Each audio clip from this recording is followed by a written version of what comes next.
Many of us are using LinkedIn. Many of us are not getting results from LinkedIn. We're trying to figure out how to make Navigator work as an effective tool. I know it works. There are different strategies you could take advantage of. And on today's episode, boy, we're going to lay out for you a strategy that almost any of you could take up and use. But we're also going to give you something else with it as well. Check it out.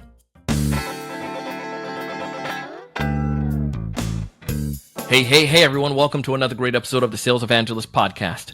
I'm your host, Donald C. Kelly, the Sales Evangelist. And I'm so excited for another great episode. I'm so excited to be here with you today. And on this episode, we have two amazing guests. These individuals, a father and son duo, and I think you're going to really like them. John Murphy and Mike Murphy. They run an organization called Text Tonality. And the idea behind this is how they can take advantage of communication on LinkedIn to be able to grab people's attention and get appointments booked.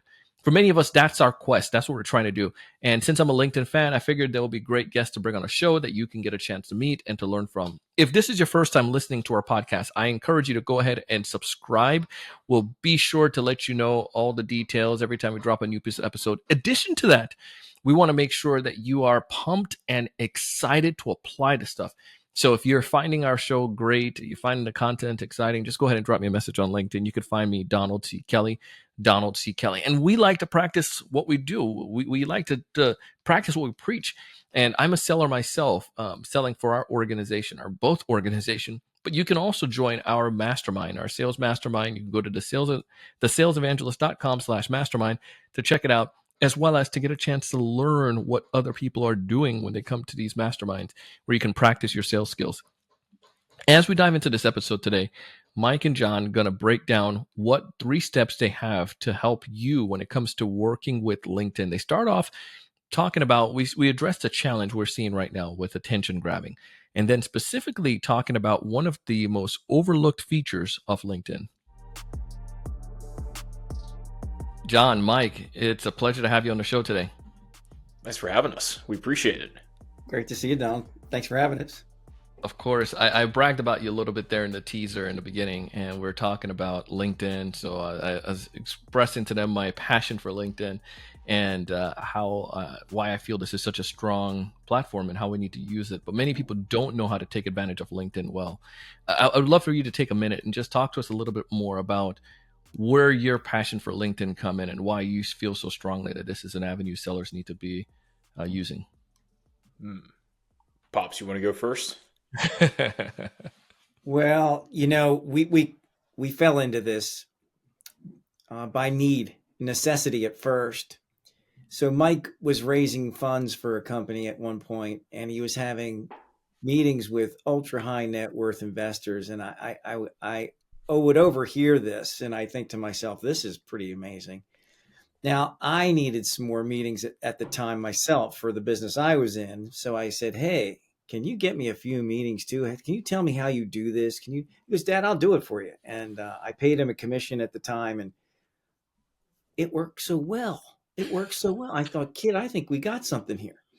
So I said, let's kind of figure this thing out. Is this a formula, or did you just get lucky? Well, we figured out it's a formula, and you put the right inputs in, you get the right inputs out. And I said, you know what? There's a lot of people out there that would want this, Mike.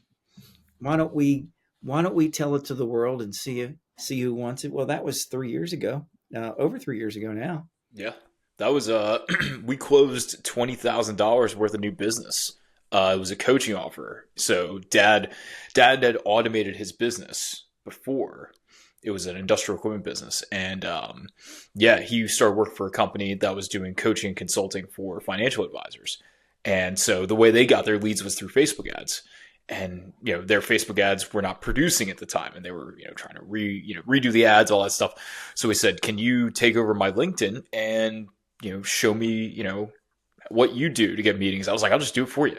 So like I said, he closed the deals, but we brought him $20,000 worth of new business. And, after that, we pretty much just systemized everything in terms of how we deliver Text Tonality. And that's kind of where Text Tonality was born, was through basically systemizing the strategy for LinkedIn and specifically LinkedIn messaging. Interesting. So you guys got me at hello on this one, because I feel that many of us we know it's harder nowadays, Mike John. Like it is way harder than say 10 years ago. You send out emails and you probably get a couple replies, but you're sending out twice as many emails now, maybe three times as many emails just to try to get the no. And then you're burning your email if you're sending a domain, if you're sending out tons of emails, and then the cold outreach. I'm a fan of it, doing a phone calls. The challenge is you're going to get you have to do a lot in order to try to get to that results. But LinkedIn, there's an opportunity there, and yes, there are people who are spamming on LinkedIn. So, but there's a right way. You've developed a formula, and that's where I want to get at today. If you can give us that, we're going to be best friends. So I want to start off by talking about how do we use Navigator to target C-suite executives? And one of the things you guys mentioned to me was filters, understanding what filters are, because every time, and this is a conversation I get with people with Navigators, they're like, I've used Navigator before, I didn't see result from it. They just felt like if I bought the darn thing, that all of a sudden people are just going to fall into my lap. But there's ways to use Navigator. So let's talk about filters. What exactly are they? Why are they so important? Well, people, when they first get Sales Navigator, they see how many potential filters there are. And I see people go one of two paths. Either they over filter searches or they under filter. So they don't put in enough filters essentially, or they go way too crazy with keywords and they put in all the filters incorrectly, or they focus in on one area of filters and they don't really need to.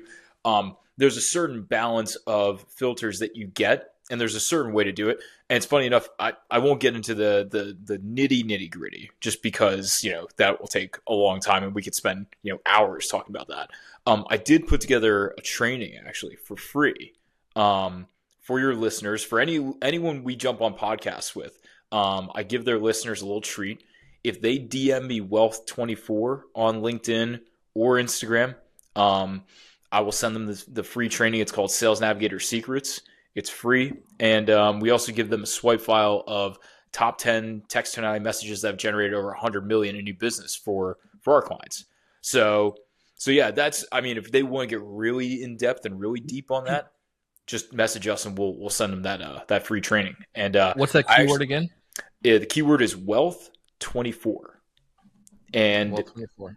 Yeah, and the one of the big things that I do in that training is I actually go through how I build out two specific searches, one for high net worth prospects in the C-suite, and then one for exited business owners, which both are people who have or will experience liquidity events. So for anyone in the financial services sector who's listening to this, those are two big prospect types that they look for. So, but yeah, Sales Navigator is really interesting. I think that the key elements that I look at, by the way, if you want to boil it down to like some strategy, is geography is number one. Whether you want to go national or local, you can actually pinpoint all the way down to a 5-mile radius of a zip code if you really want to get like really, really narrow and focus on that. So that's number one. Number two, job titles or seniority level is huge. I look at those very specifically. Keyword searches, people overlook that constantly. So keyword searches in the search bar at the very top of Sales Navigator. And can you go deeper on that? Explain that. When you say that, is that more like what people are searching for, or keywords that I can search for? So keywords that you search for on someone's profile is so pivotal, right? So I'll give you an example of that exited business owners. A lot of your exited business owners, they will list in their profile, acquired by, exited, successful exits, exited 2x exits, right? Or company was acquired by. If you put those keywords in with the right filters, you'll find business owners who are, I wouldn't say they're bragging, but they're talking about their exit. Maybe a little brag, a little humble brag on their profile about their exit. Reality. It's Yeah. reality. It's a level of what do you call it? Like this Like status in a say, and also to validate like I'm a pretty big deal. I've done this before. Yeah, exactly. So those are things that I look at. Obviously, seniority level is huge, and or certain keyword or certain titles, right? If you're looking for specific titles like VP of Finance, or if you're looking for like Managing Director, right? You would just search for those titles. But if you're going a little more broad, I would go like C-suite, which would be CXO, Senior VP level, director level. That gets you a wide range of prospects in those areas, which is huge. Obviously, owner partner gets you the business owners. And then, of course, company size. Company size is huge, right? So if you want to get mid-level companies, you go to the 11 all the way up to the 11 employees, all the way up to 500 employees. You'll notice certain patterns. Again, I'm getting a little bit in the weeds here, but you'll notice certain patterns with company headcounts. Like your 1 to 10,000 or 1 to 10 employee companies will be like in between that 500K to like a million, maybe 2 million mark. And then 11 to 50 is like 2 to 5 million. And then 50 to 200 is about your 5 to 20 million. And then everything up above that's like 20 to 50 million. You see how that gradually goes up. So you start to see those patterns of revenue with certain company sizes too. So those are things that you can see within Sales Navigator when you're searching, when you go deeper on people's profiles and look at their actual companies and see like what Sales Navigator has picked up from public research of those companies. I love that. One of the other thoughts that you guys shared with me before was, now that I know those filters and understand them, it's about what do I say to those people. And I think you guys had a Merrill Lynch example that piqued my interest before. I don't know if you guys are willing to shed some light on that one. Well, one of the things that the listener should remember, Sales Navigator too, I've heard people say that they buy it and then they stop buying it. They subscribe, they unsubscribe. And why did they do that? Because not only do you need to know those filters, but then now you need to know how to use what you got. Yeah. And that's another thing altogether. And we're talking about the message, right? Yeah. We're talking about messaging and then keeping track of this whole thing. Because Sales Navigator's over here. You got Sales Navigator, and then you got LinkedIn, and you're bouncing back and forth trying to use both of them. It's kind of complicated. So what the simple thing is this, all right? If you really want a good message, first thing you got to have is you got to be positioned properly. And they've got to see you. Your client's got to see you in their lane. Are you someone who can help me today? Are you a possibility of someone being in my life? Because nobody wants to speak with everybody, right? And then the second thing is, what's the problem? Why am I going to give you 30 minutes of my day today? Why should I do that? For a coffee chat? Because you flattered me? You told me my profile's very impressive? You think I'm impressive? So you went to the University of Michigan. Should I give you 30 minutes of my day because I need a new friend on LinkedIn? I'm sorry. I don't think so. So we're going to start with the big problem. Everyone's got one. Everyone's got that big problem they're trying to solve today. It's on my mind right now. You look like you could help me, and you just called out my problem in the same language I use to articulate it myself. So I'm resonating. Resonating is an echo. So you're echoing back to me my problem. And here's the third one. Here's the real kicker. Intrigue. A new, novel, intriguing solution that compels me to say something. So we don't ask for anything. We call it a subliminal call to action, which is no call to action, which is I'm going to leave you hanging there with your problem and my unique solution so that you say, sounds interesting. Tell me more. I need to know.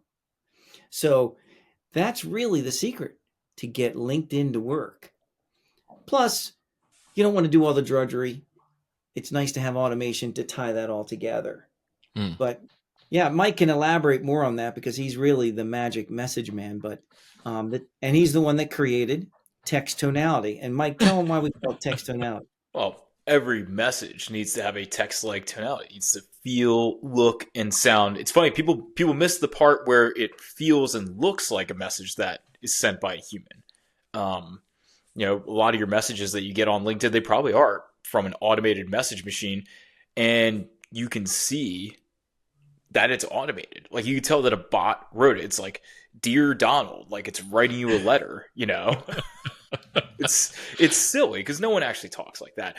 And if you leave your email signature at the end, come on, man, it's like a dead giveaway that it's a spam. Or if it's like, this one drives me nuts. It's like a chunk, a paragraph, right? It's a huge paragraph because guess what? Human psychology. They read the first line and they read the last line. They ain't reading all that stuff in the middle. They're not. Yeah. So it's how you space it. How do you space out? And how do you text your friends? You don't text your friends. You don't address them properly. You don't leave your email signature. You ask a question. Even if it's a colleague, you just ask a question. You don't formally do stuff like that. So every message needs to look, feel, and sound like a message that came from a colleague, a friend, etc. Right? It needs to be relevant. It needs to be short. It needs to be intriguing. It needs to be all those things. And those are the three elements: is pain, intrigue, subliminal call to action. Those are the three things. And you need to package those into a 2-line message that leaves someone on a cliffhanger. And it's I make it sound easy, and it's not. But once you get the formula, it's like unlocking money, right? It's unlocking a printing press of money.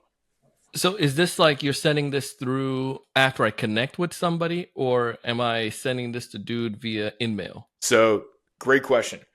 I don't send a message with any of my connection requests because the profile does the work for me. Plus, people are kind of programmed already. If they see a message with their connection, which usually are really bad messages to begin with, they're like, hey, I'd love to expand my network. It's like, oh, great. Here comes another pitch, right?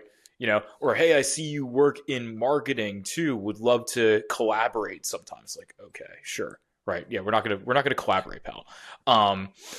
So I don't send a message with the connection request. The headline actually does that work for me, right? Creates intrigue, creates status alignment. Then the profile, right, the about section is not about me. It's about the prospect. It's about what they're looking for. And that first 2 lines, it's like an ad, right? It needs to hook, right? Hook, and then layer on some pain, create intrigue, right? Draw them in, right? Because you're having a conversation with them in the about section. It's not even about you anymore. It's not about your awards. It's not your accolades. It's all about the prospect that you're talking to. You mentioned our $113 million man from Merrill Lynch. Yeah. I'll leave his name out. I'll leave his name out just for compliance reasons. But we had an advisor at Merrill. He's one of our favorite clients. Arguably our favorite, just because he's been such a great advocate for us. But number 2, he's brought in hundreds of millions. And his biggest win ever in his career was our guy that we brought to him from LinkedIn. And that was a business owner who had exited for multiple hundreds of millions of dollars. He sent him $113 million. In fact, I got the text from our guy. I was at a Phillies tailgate, and he says, check your phone. So he calls me up, he says, check your messages.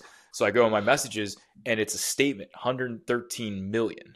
And it's like a picture of it. He's like, I just closed this deal. This wire just came through. And that was from a guy in Arkansas. This Merrill advisor would have never, ever prospected in Arkansas.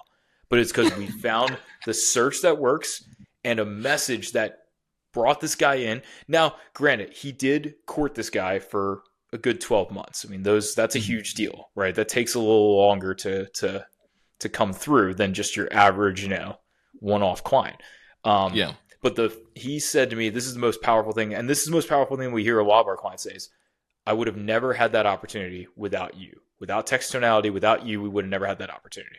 Because they wouldn't have prospected that person, they wouldn't have found that person on LinkedIn, and they wouldn't have had the message that brings them in. Yeah. It wasn't in my wheelhouse. It's not even I wouldn't know what I didn't know in order to get to this person. So that's awesome. I love that story. And I think that's where the other part comes in. It seems like it's not just this one-time thing. This guy courted him for a while, but he grabbed the attention and quoted it, dude, and got him to the point where he said yes to it. Well, I'm going. I want to do the. Let's say I'm listening to this episode and I'm like, I want to do this thing. There's sometimes that you might be going and you might just go way too fast. Is that an issue? What do you mean by going too fast? I'm going into a note from when we talked previously. It's like I might try to do it and then maybe not set up my process properly, and then I jump into this thing too fast without having a system, so to speak. I hear this episode and I get so excited. And I'm like, I'm just going to go jump and try sending out a message 2-line and don't see the results. Can you, if I'm listening to this episode, how do you guide me now to the next step? I did filter. I did messaging. Am I ready now to go? How do I make sure I'm ready? If that makes sense. Well, I mean, Pops, I don't know what you think, but I think they should just come work with us and we'll just do it for them. Well, if they were to do it themselves, okay, here's what you'd want to do, okay? you can get up to without any help. Okay, you can do 100 Sure. connection requests per week. Mhm. Now, LinkedIn's not like it used to. It just doesn't ban you and shut you out unless you really do something bad. So they'll just stop you for the most Yeah. part if you've gone over their limit. So don't send any connection requests. I mean, don't send any message with your connection request. But after that, wait one day and then send this text tonality type message. And then it takes a little bit of follow up. So you want to wait a day or two and then do a follow up. And then we have another follow up message that we use. And I can't give away those secrets. They're really good. Um, but then we you might even try to find their email, because we also send emails, a couple emails to them also, using the same language, same text tonality messaging. Now you can use InMail too. So there's going to be a lot of open profiles out there, and you're free to use InMails, and there's a certain number of those that you can have. And then if you use Sales Navigator, you'll have some credits. Mike, how many credits they get? It's about 50 a month. About 50 closed profiles. You can have credits to go through and do InMails to them. So you want to have a number of there's a lot of messages you can send. The problem with this, it does take time. It does take some time. And then it's also difficult to follow. So it's to organize your LinkedIn and your Sales Navigator together is kind of difficult. And that's why Mike does recommend you use us, because we do have one platform that brings it all together, and you see all your messages and the follow-ups and everything like that. Yeah. I think the other thing too that you want to think about is because there is an element of numbers to this, right? There's human psychology, which we talked a lot about, but there's also numbers, right? So a couple of the key performance indicators that we look for is, at minimum, I want to see a 25% acceptance rate, which means I'm targeting the right people and my profile is resonating. Now, some profiles can do 40, 50% conversion rate there, which is great, right? It's not common, but it does happen. And it also depends on your market too. The second thing I look for, the thing that's really the kicker, is the number of messages that are responded to, right? So for every person who accepts, then you want to say, okay, for all of your accepted connection requests, how many people responded to those, right? I look for a 20% response rate. Now, some of our stuff, we get 40% response rates for every message we send, or for every, 20 messages we send, however many come back, we might get 5 to 10 messages back, right? And then how many of those can we turn into yeses? And I think one of the biggest things that I think people don't take advantage of is probing after a no thank you. So one of the key things that I see that our clients used to do is they used to kind of basically roll over and die after someone says no thank you. And they're like, oh, great, no biggie, right? Well, thanks for responding to me. It's like, no, they responded, but they just hit that automatic no thank you. Ask them a question, right? So I will give away this part because this is actually kind of interesting. One thing that I ask is, is the timing not right for this? Is the timing not right for the thing that I was just suggesting? Is that not really a pain point for you, right? And what I'm doing is I'm data gathering. I'm trying to figure out where are they at, right? Is this not a problem? Are you not interested, right? By asking the timing question, they either reveal A, it is a timing issue, or B, no, I'm actually focused on this thing right now. And that's totally fine. Now that opens up a conversation, because really what we're doing is we're just starting a conversation. That's what there's two tips. There's another tip that I thought of, and I want to give your audience this. This is really good stuff. So like one tip would be don't be afraid to follow up. A lot of people are afraid to follow up. People don't get mad at you. They don't mind as long as you do it right. So it's okay to do a little bit of follow up, and you can even wait to do that follow up. So that's one really good tip. The other tip is don't sell too much on here. Okay. They feel this is one of the, when we let our clients used to do this by themselves, but we do it for you now, so they don't mess it up. But what they would try to do is start to sell, and they're starting to trying to convince, persuade. Okay. That's not what you do here. We do a little bit of question answer. So they know you're not a psycho, and they know you're cool. Okay. Then they say to themselves, and then you ask to move it to a meeting. So what we are conversation starters. Have a little conversation, warm it up. Hey, this guy's cool. Let's have a meeting. And that's really the success where most people miss. Okay. With all the weird messages and their attempt not to sound salesy usually makes them sound salesy, which is weird. It's kind of an Yeah. oxymoron there. I mean, It's like you're trying too hard. Yes. exactly. They're trying to be, so that we call them powder puff messages. They sound these powder puff stuff and try to be overly nice and overly, I don't know, polite and things. So that usually sends people away, which is a miss. We hit because we just act real. Little question and answer, move it to a meeting. Yeah, I love this. This is so perfect, guys. I know I went over my time here with you, but I'm just so I love this. This episode has been like straight fire, and I think so many people can find benefit and excitement from this. Whether they're going to go try it on their own, at least they now have that education. But I think the fact that you can take care of this independent for a seller or for an organization like makes total sense. So with that being said, if folks want to check out Text Tonality, they want to learn a little bit more about you guys, what's the best way for them to go about doing so? Just simply visit texttonality.com. It's 2 words, text tonality, just put them together, .com. We actually do I do a little product demo on there, showing them the software, showing them how our platform works. Obviously the message is the most important part, but people like to see what the demo looks like. We have a lot of different case studies and testimonials on there. If you go on our page, you'll go to the very bottom, you see all the people with the screenshots. You just hit the show more, and there's tons of people just raving about Text Tonality. And again, I like to think that we play a part in it, but really it's just a formula, right? That's the key, right? Pops and I are good, but it's a formula that just works, right? They're not raving about me. They're not raving about Dad. They're not raving about our team. They're raving about Text Tonality. So I think that's the most important thing, is like this thing, what we have, this formula, that's what people rave about. So, and I think that's really special. Money. And they can feel free to connect with us on LinkedIn and send us a message. That'd be great.